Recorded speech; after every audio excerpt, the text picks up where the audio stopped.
Bapak Ibu Saudara yang kekasih di dalam Tuhan, selamat pagi dan salam sejahtera buat kita sekalian. Selamat berjumpa kembali pagi ini lewat renungan pagi. Sebelum itu mari kita berdoa. Kami mengucap syukur kepadamu ya Tuhan di pagi hari ini. Oleh perkenanan-Mu kami semua boleh ada sampai pagi ini. Dan pagi ini kami akan merenungkan firman-Mu. Mari Tuhan tolong kami mengerti dan memahami firman-Mu dengan baik menjadi bahagian kami. Dalam nama Tuhan Yesus kami berdoa. Amin. Renungan firman Tuhan pagi hari ini dari Ibrani pasal 11 ayat 20. Karena iman, maka Ishak sambil memandang jauh ke depan memberikan berkatnya kepada Yakub dan Esau. Tema renungan kita hari ini ialah iman melampaui akal. Bapak Ibu Saudara, Ishak pada awalnya ingin memberkati Esau. Alasannya adalah Esau merupakan anak sulung. Juga karena Ishak secara pribadi lebih mengasihi Esau.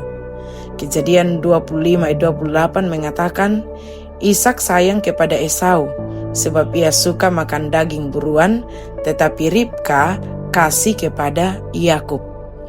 Nah, seandainya Ishak terpaut di dalam kasih manusiawi pribadinya, maka bisa saja ia memberikan berkat anak sulung kepada Esau lagi. Namun Ishak menolak Esau ketika dengan penuh air mata Esau memohon berkat anak sulung kepadanya. Di Kejadian pasal 27 ayat 33b, Ishak berkata kepadanya, "Aku telah memakan semuanya sebelum engkau datang, dan telah memberkati dia, dan dia akan tetap orang yang diberkati." Nah, kata tetap yang digunakan di dalam ayat ini artinya sesungguhnya atau meskipun perbuatan apapun yang terjadi.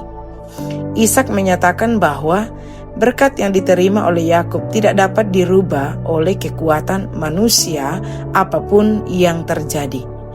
Nah, peristiwa ini menunjukkan secara jelas iman Ishak. Ishak dengan tegas memutuskan kasih kemanusiawiannya terhadap Esau segera setelah menyadari bahwa Yakub menerima berkat oleh Allah. Anak sulung merupakan kehendak Allah. Imannya inilah yang diakui bahwa tanpa iman mustahil untuk sepenuhnya memutuskan dan membuang tali kasih sayang manusiawi. Dalam uraiannya mengenai ayat ini, Calvin mengatakan, Ishak menyangkal kasih sayang manusiawi, menyerahkan seluruh dirinya kepada Allah, dan menganggap Allah yang mengucapkan berkat yang telah diucapkannya. Maka ia tidak berani menarik kembali berkat tersebut. Ia memberikan kepada Allah kemuliaan yang layak baginya.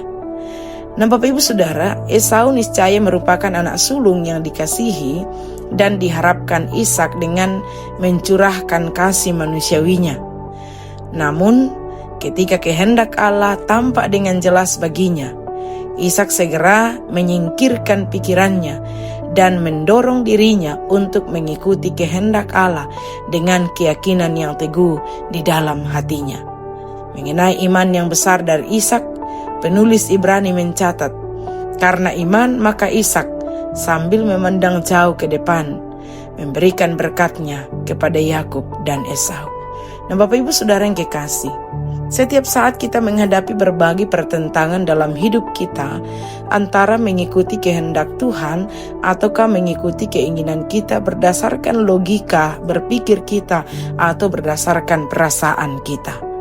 Yang paling sering terjadi ialah bahwa kita akan bertindak berdasarkan logika kita atau perasaan kita dan kita akan menuai hal yang buruk.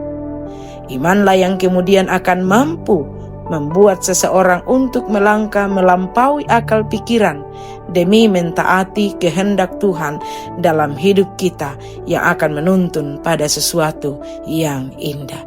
Karena itu, milikilah iman yang teguh, yakni percaya dan bertindak berdasarkan kehendak Tuhan, meskipun itu di luar dari logika kita dan menentang kebiasaan-kebiasaan, karena sesungguhnya iman itulah yang akan mengantar kita menikmati berkat-berkat Tuhan.